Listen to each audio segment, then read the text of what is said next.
Senhor presidente, deputado Exalci, colegas parlamentares, também a sociedade brasileira que está assistindo nesse momento aqui à TV Câmara. Todos sabem a nossa formação, engenheiro agrônomo, técnico agrícola, mestre agrícola, e uma vida inteira dedicada às questões da agricultura. E nós não podíamos deixar de ressaltar as dificuldades que passam os produtores, mas o que representam os agricultores brasileiros para o nosso país.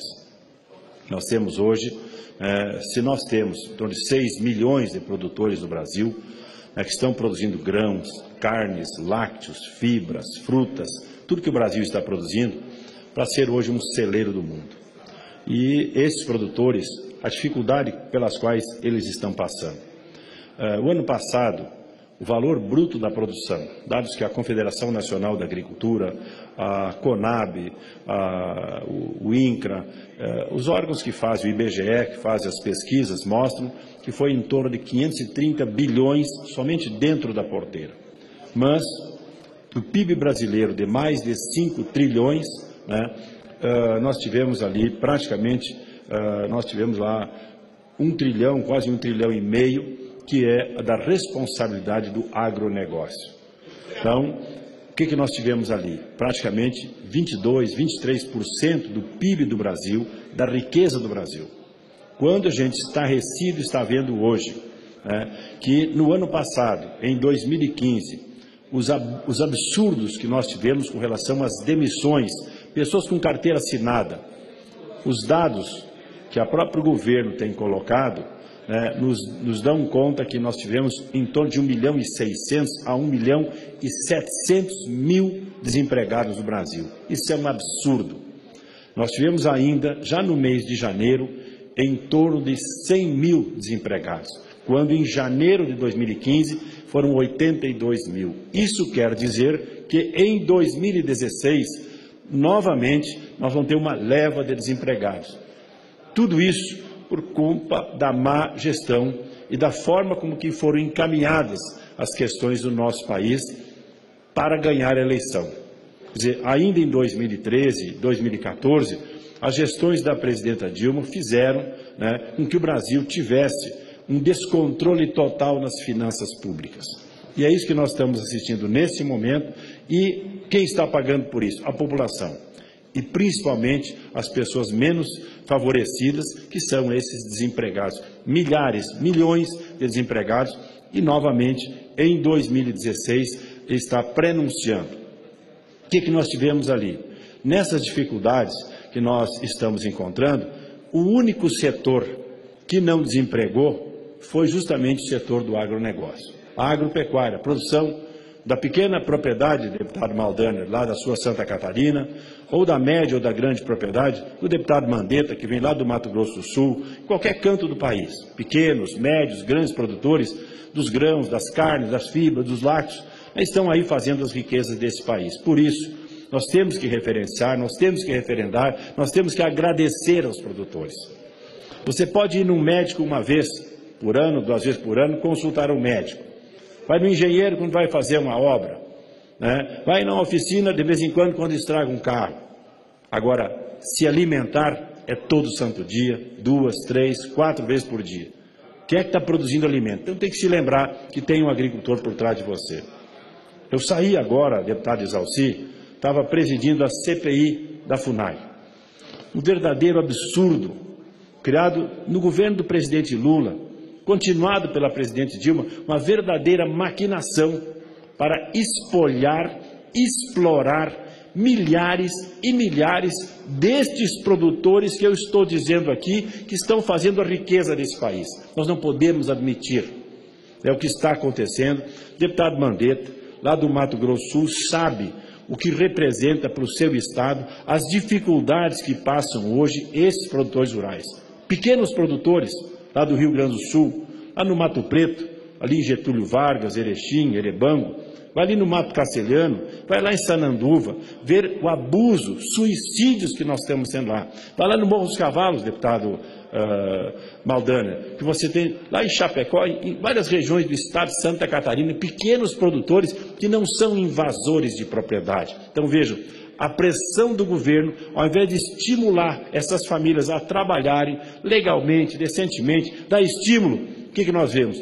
Desestímulo através dessa pressão. Para que vocês tenham uma ideia, só na questão indígena, nós temos no Brasil hoje demarcados 113 milhões de hectares.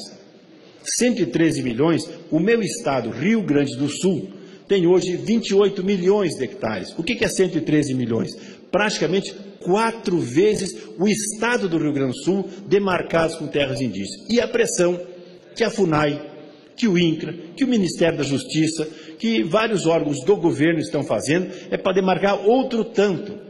Não tem país do mundo com 100 milhões, 113 milhões demarcados para terras indígenas. E aqui no Brasil, o que nós estamos assistindo nesse momento é isso aqui. Nós vemos também a questão quilombola. Hoje, a Fundação Palmares quer demarcar todos 5.500 processos. É o que nós temos aqui. Dá mais 20, 25 milhões. Os assentados da reforma agrária.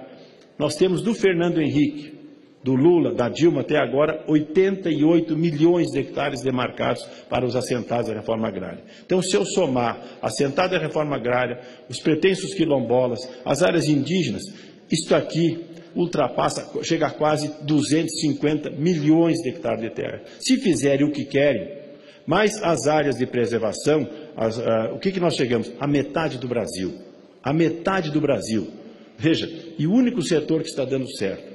A pressão ainda sobre os agricultores. Nós estamos vendo nesse momento as questões, por exemplo, dos defensivos agrícolas. Então, o que estão colocando? Que o Brasil é o maior consumidor de defensivos do mundo. Vou passar alguns dados que contrapõem aquilo que dizem. O Brasil, ingrediente ativo, como nós temos um clima totalmente diferente de outros países de clima temperado, aqui nós temos um clima tropical, dos únicos países que nós temos, né?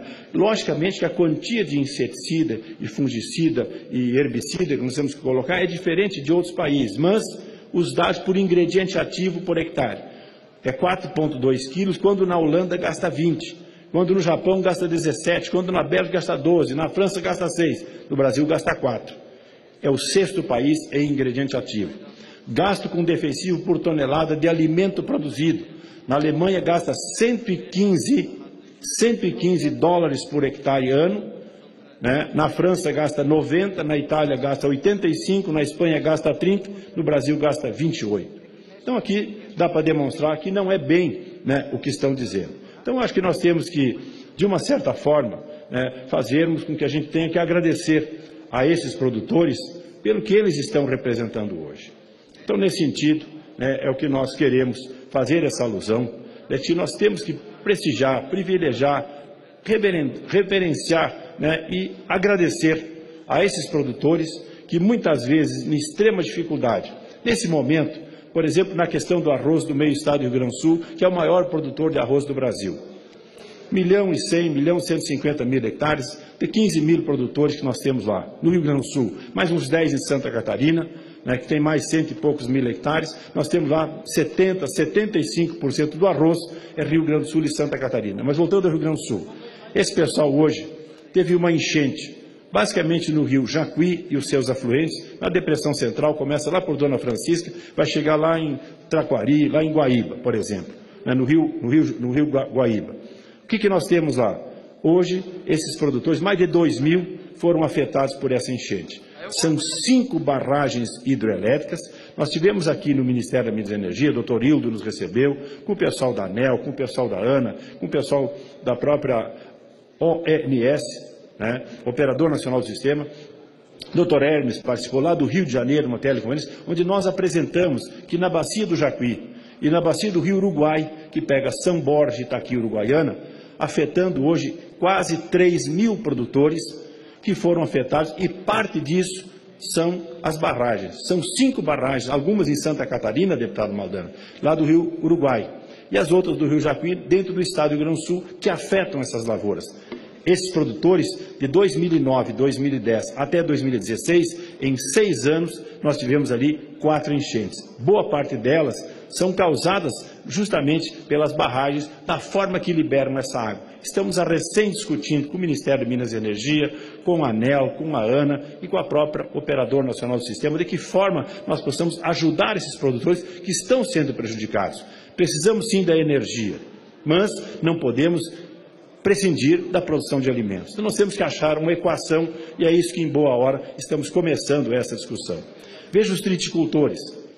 O Paraná é o maior produtor. A gente tem cobrado da ministra Cátia Abreu, desde o mês de janeiro, fevereiro, já chegamos em março, hoje é 1º de março, para que anuncie as medidas. O Paraná começa a plantar esta semana trigo no Paraná, que é o maior produtor. O Rio Grande do Sul começa no mês de abril. E nós ainda precisamos que seja anunciado o preço mínimo, seja anunciado o valor do seguro, seja anunciado o percentual, o prêmio do seguro. Essas questões que nós precisamos, o próprio Proagro, tem gente já com 1, 2 Proagros que não consegue mais operar com o Proagro. E são pequenos produtores. Então nós precisamos ajudar, de uma certa forma, é um pedido que a gente faz à ministra Cátia Abreu, já estamos atrasados, já era para ter lançado esse programa. Trigo, onde o Brasil pode ser autossuficiente, o Brasil é o maior importador mundial de trigo. Podíamos nós mesmos produzir aqui dentro do Brasil, gerar emprego dentro do Brasil. Por isso, essas questões, o que nós estamos fazendo, é no sentido de privilegiarmos esses nossos produtores rurais. E o que nós aproveitamos essa oportunidade, o ano passado, no dia 6 de março, eu estou no meu 5º mandato, e naquela fala do Alberto Youssef, eu vim nesse microfone aqui, nesse mesmo plenário, fazer a minha colocação. Disse o Alberto Youssef que tinha visto, de uma certa forma, que eu estaria envolvido nesse processo da Lava Jato. Nada tenho a ver, fui bem claro naquele momento e repito novamente um ano depois, estou pedindo ao doutor Janot, da Procuradoria-Geral da República, ao próprio o delegado da Aiello, da Polícia Federal, e espero que ele continue, o delegado Josélio foi um dos que me ouviu, que tem todas o inquérito foi feito a meu respeito, tudo à disposição dele, sigilo bancário, fiscal, telefone, nada devo. Naquele dia disse e repito hoje, desafio Alberto Youssef, Paulo Roberto Costa, que eram os doadores do Partido Progressista, qualquer presidente do meu partido nesse período, qualquer líder do meu partido nesse período, que possa me dizer quanto me deu, quando me deu, aonde me deu. Nunca me deram nada. Sou bem claro e repito e reafirmo nesse momento. Espero que o mais rápido possível nós consigamos resolver esse impasse. Isso que eu estou pedindo, porque afinal sou um homem público, não é o meu patrimônio pessoal, é o patrimônio político que eu acumulei com 4 anos de prefeito de São Borja, uma legendária, e estou no meu 5º mandato, é o 18º ano aqui nesta casa, de um trabalho realizado que nada tem a ver para ser comprado para votar com o governo. Todo mundo sabe as minhas posições, todo mundo sabe como voto, todo mundo sabe e respeita, porque eu defendo basicamente a agricultura. Pelas minhas posições, não seria eu a ser comprado e pago para que pudesse votar com o governo. Fui bem claro em todas as posições que fiz e que apresentei em cima dessa situação.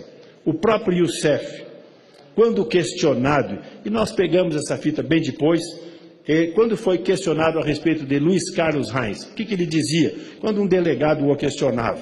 Dizia, recebia ou não recebia? Meu caso, bem claro que ele disse, para mim recebia. Falou, fulano recebia, fulano recebia, fulano recebia, fulano recebia, Luiz Carlos Reis. Para mim recebia, mas não posso dar certeza. O delegado questiona, o senhor não tem certeza?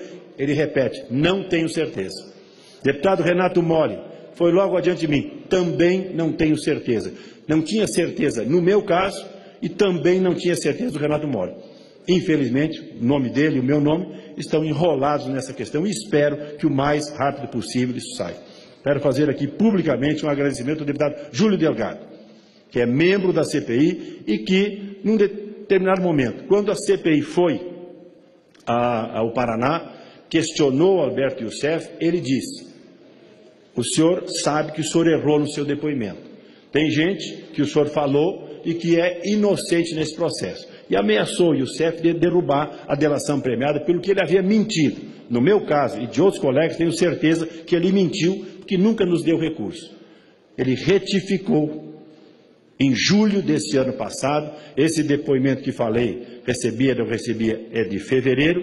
Em julho, deputado Mauro, e o CEF novamente, deputado Toninho, que está chegando aqui, ele falou. E o que ele disse? Não conheço o Luiz Carlos Reis, nunca vi ele na casa do Pisolati, que era na casa da cena do crime, nunca dei dinheiro para ele, agora entregava para os líderes do partido. Então, já de certa forma começa a me tirar fora desse processo. Por isso eu espero, estou aqui conclamando ao nosso procurador-geral Rodrigo Janot, ao delegado Aiello e toda a sua equipe, que de uma certa forma a parte, ele tirou 8 nomes que falou, onde um deles era o meu nome. Por isso eu espero que o mais rápido possível isso aconteça, porque nós temos um passado a zelar, um nome a zelar, uma família a zelar, e a gente não quer deixar essas questões por isso mesmo. Não devo nada, não temo, por isso estamos aqui hoje, em cima dessa questão. Saiu agora, o jornalista Carlos Chagas falou 5 generais presidentes. Não sei se Vossa Excelência já leu, se a sociedade brasileira é importante. Castelo Branco morreu em um desastre de avião, verificaram os herdeiros que seu patrimônio limitava-se a um apartamento em Ipanema e poucas ações de empresas públicas e privadas.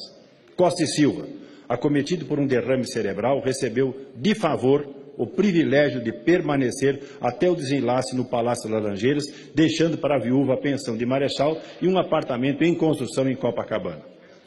Depois, nós temos Garrastazu Médici, dispunha como herança de família de uma fazenda de gado em Bagé, mas quando adoeceu, precisou ser tratado no Hospital da Aeronáutica, no Galeão. Ernesto Geisel, antes de assumir a presidência da República, comprou o sítio dos Cinamomos em Teresópolis, que a filha vendeu para poder manter-se no apartamento de 3 quartos e sala no Rio de Janeiro. João Figueiredo, depois de deixar o poder, não aguentou as despesas do sítio do Dragão em Petrópolis, vendendo primeiro os cavalos, que era a sua paixão, e depois a propriedade. Sua viúva, recentemente falecida, deixou um apartamento em São Conrado, que os filhos agora colocaram à venda, ao que parece em estado lamentável de conservação. Observação, foi operado no Hospital dos Servidores do Estado do Rio. Estou falando isso porque, nesse instante, está essa fala do sítio de Atibaia, está essa fala do triplex do Guarujá, essa ligação do presidente Lula com as empreiteiras, todas as empreiteiras citadas, envolvidas no Lava Jato, que eu quero cumprimentar o juiz Sérgio Moro, a Polícia Federal, o Ministério Público Federal, pelo trabalho exemplar, magnífico que estão fazendo. Esta Casa, o Senado Federal, o Executivo e os próprios empresários, deputado Exalcílio. Se tem um parlamentar envolvido, se tem um ministro envolvido, presidente ou ex-presidente, tem que ter o corruptor, que são os empresários. E o juiz Sérgio Moro está fazendo esse trabalho exemplar que nós precisamos, não interessa quem quer que seja, pode ser o bispo. Então, nesse caso aqui, o que a gente está vendo, essas ações contra o presidente Lula. Eu citei o caso dos governos militares, está aqui os ex-presidentes. E outros mais que eu podia citar aqui. O próprio Delfim Neto, tão criticado que foi, que era o maior ladrão da paróquia. Delfim Neto, para fazer uma cirurgia, o pessoal de São Paulo que sabe bem, agora, recentemente, 2, 3 anos atrás, os amigos tiveram que fazer uma vaquinha para poder pagar a cirurgia do Delfim Neto, que foi o papa da economia desse país. Até hoje, os atuais ministros consultam o Delfim Neto. Onde é que está a riqueza de Delfim Neto? Diferente do que nós estamos vendo nesse momento sobre o sítio de Atibaia e sobre o caso do triplex e também o pagamento por essas viagens. Imagina, eu saio mundo afora, ganhando 300 mil para palestrar, um bom charuto, um bom vinho, e aí a gente está convivendo pelo mundo afora. E recebendo essas comissões, aqueles 27 milhões que a imprensa já noticiou que o ex-presidente recebia. Citei esses casos aqui para que o pessoal possa entender o que é gente séria, que fez política, extremamente criticada. Canso de ver deputados aqui rasgando o bacheiro contra esses homens. Aqui é o fim deles. Conheci 2 filhos do Getúlio Vargas, dos maiores presidentes que esse país já teve, 2 filhos.